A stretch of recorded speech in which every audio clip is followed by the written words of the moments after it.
officials receiving their medals first. President of FIFA first in the line there, Gianni Infantino.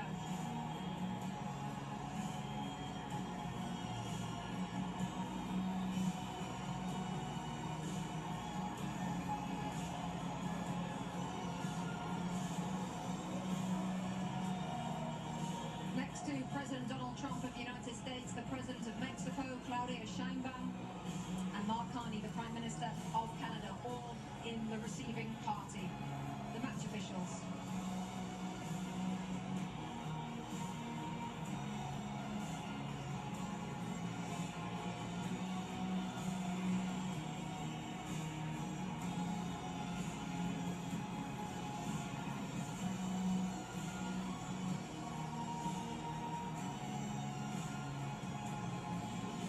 The FIFA Young Player Award, presented by Aramco.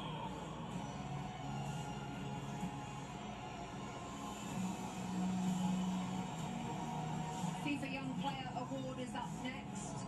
You have to be born on or after the 1st of January 2005. We're looking at Pau Kubasi, the centre-half Thierry Henry focused on before the game. It looks like he's going to receive the award. What a player we've got our hands on here. Well, it's been for a long time, and you have to give Xavi Hernandez a lot of credit also, because he trusted him right from the start. He trusted Lamine Yamal right from the start, and those guys are proven to be what he thought they were going to be. And this kid, well, this kid is a world champion, you know, but he's still a kid at the end of the day, compared to my age. But you have to give him a lot of credit. He's so calm. He does about it the right way. He's getting a warm welcome, I guess, now to go and get his trophy, but very happy for him. He deserves it. Zlatan in that position as well on the field at centre-half. 19 years of age. What can you say about this player? I mean, he's a world champion. What more is there to say? He had an amazing tournament. They had an amazing season also with Barcelona. They played the way they play in Barcelona. They play the way they play in Spain. The best defense in the tournament. Obviously, he's not alone, but he had a big impact. And today he was outstanding, and this is why he got the prize also, the best young talent in the tournament. Not because of today, but because of the whole tournament. So congrats to him. Great future. It also shows the faith that they have in these players, regardless of what age. If you're good enough, you're good enough. Doesn't matter how old you are, and if you've grown up in the system, you understand, they'll put you in. They'll start you in a World Cup. Unai Simon, Adidas Golden Glove winner, best goalkeeper at the tournament. He also has the most clean sheets. What a performance from him and from the players in front of him, Lex. I mean, sometimes goalkeepers don't get the attention that they deserve. Sometimes they say, oh, you're not facing enough shots, you're not saving the ones that you should save. The mental fortitude that it takes, especially when your team has a lot of possession, to be ready to make that save, and maybe it's the one or two saves. Don't for a second think that that is not quality and that is not important. So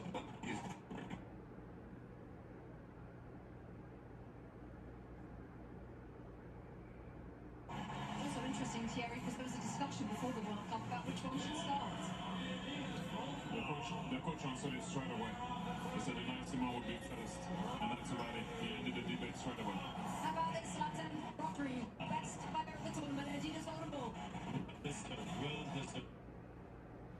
We talk about it.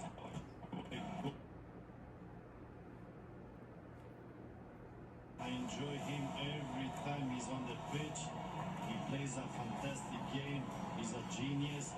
He always takes the right decision. Today he changed him, but Thierry had a point there.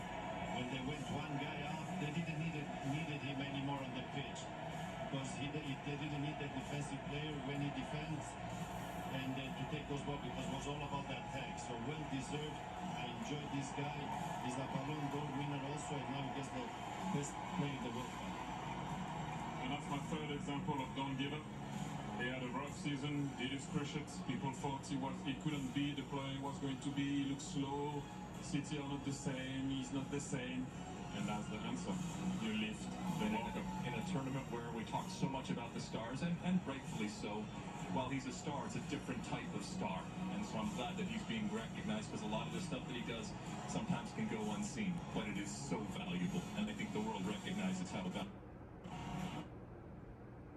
All set, hasn't he? World Cup, European Championship, Champions League, Premier League, got more of a World Cup. Awful injury. Here we go. Lionel Messi. Alexi leading us, Argentina as runners-up at this tournament.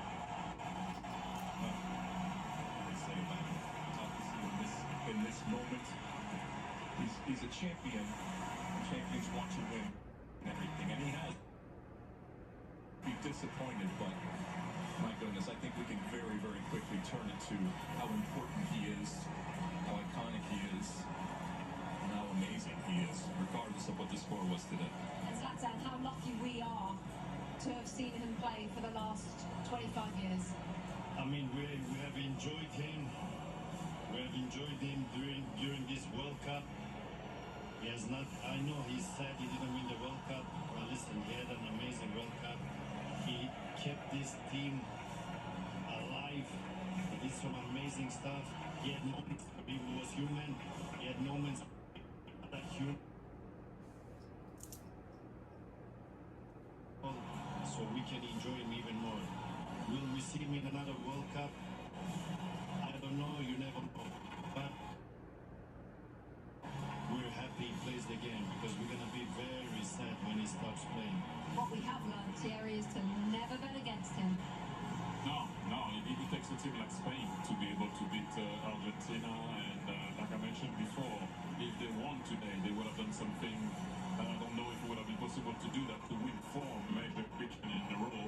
They were very short and close, to do it, and look at what it means to him. If you ever have any doubt of if this guy still has some fire in his belly, look at him.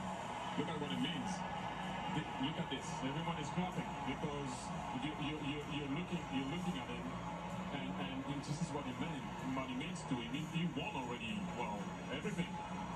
And look at the guy. Look at the passion, the desire, the love that he has for his country, and how much he puts into it. And we have to give a lot of credit also to Scaloni, because when he arrived in the national team, he didn't look like he was going to be that way. And they did it all together with their fans. They came short today, but thank you, Argentina, once again. And Leo, I don't know what to say anymore about this guy. You know, he came short. Yes, let's just listen to this.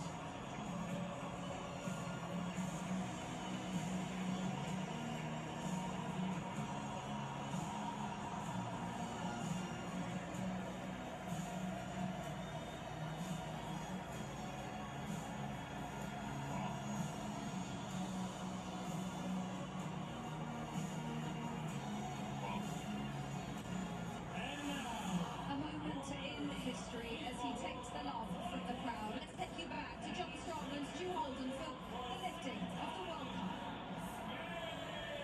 Rebecca, the frightening thing isn't just that Spain have won the World Cup without trailing at any point, while only conceding 1 goal, while already being the European champions. Really, the frightening thing is the fact that Spain were already world champions. A lot of us were in Sydney 3 years ago as their women won the World Cup.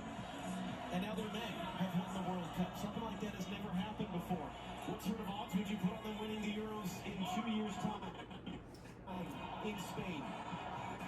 How would you explain this country and what they have been able to build, certainly with this team, but just with everything? In Spain, it's not just a game, it's a way of life. They live it, they breathe it, and clearly they play it in just such a beautiful way. And it's fun to watch. It's a joy to watch. We should all enjoy this type of football. And hearing Zlatan and Thierry, Alexi talk about it, the best team won. The best team throughout the tournament. I don't think we'll ever see a scenario again where just 1 goal against, 7 clean sheets. The best defense is a good offense. And the way in which they keep the ball, they break you. But then as soon as you get the ball, they win it back within just a couple of seconds. It's a commitment. Every single player to a man is so comfortable with the ball at their feet. You have 19-year-olds that look like 35-years-olds that are awed by the moment.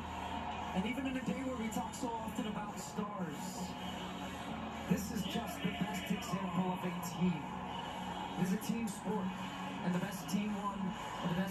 showed it throughout this entire tournament, and it's incredible what they do. You saw Ferran Torres a moment ago. He adds his name to the list of players to have scored the winning goal in a World Cup final alongside Andres Iniesta.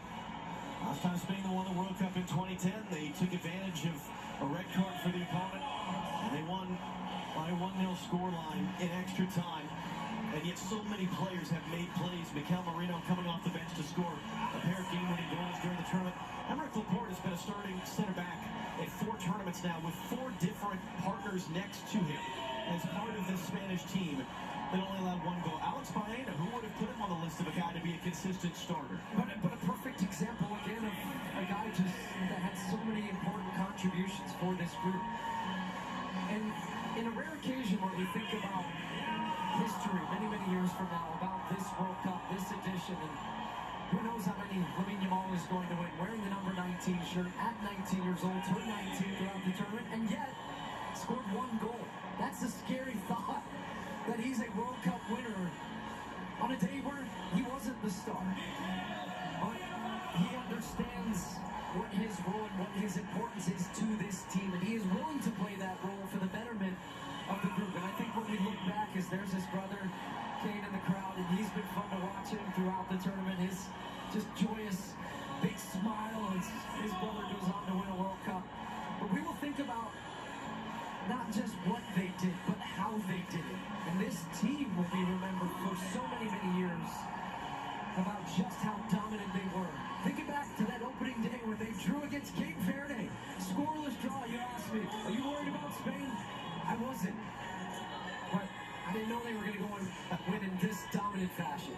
There are now, in the history of the Men's World Cup, 5 teenagers to have won the World Cup while playing in the final, and 2 of them are on this Spanish team. Lamine Yamal and Pau Cubarsí, who, as you saw earlier, received the award for the best young player at the tournament.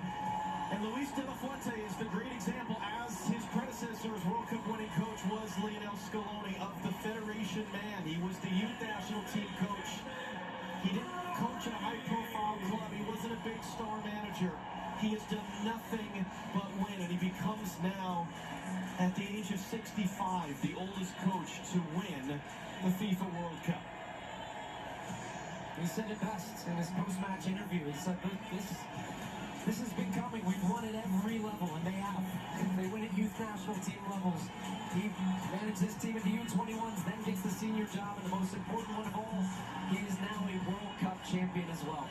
And here comes Rodrigo Hernandez Cascante, better known as Rodri, better known as Golden Ball winner for most outstanding player at this World Cup. 4 Ballon d'Or winners, World Player of the Year, either side of a torn ACL. What a player. A man who has done so many things, and really a guy that makes being a defensive midfielder cool, because he wins the most outstanding player of the tournament, not by scoring and assisting and doing all these things, but by doing all of the other things. And now it will be the job of Rodri, with his teammates behind him. They've been together for the better part of 2 months now here in North America. And they traveled from Atlanta to Guadalajara to LA to Dallas and here to New Jersey. One final act of this incredible summer of soccer for Rodri to lift the trophy, for the celebrations to begin both here and overseas.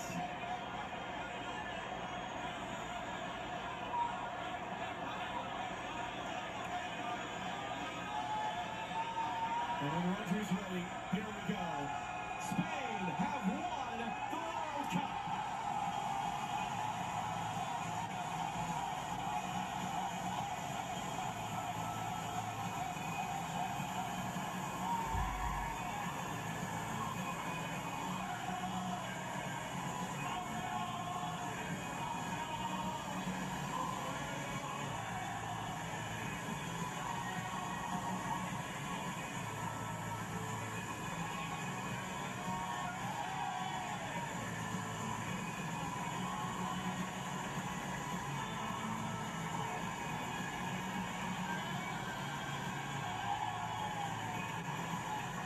For those of us that have gotten to do this 3 times, for those of us who go back to 2015 in Canada, what a blessing it is to be a part of these moments and to bring them to all of you at home. Let's do it again sometime, shall we?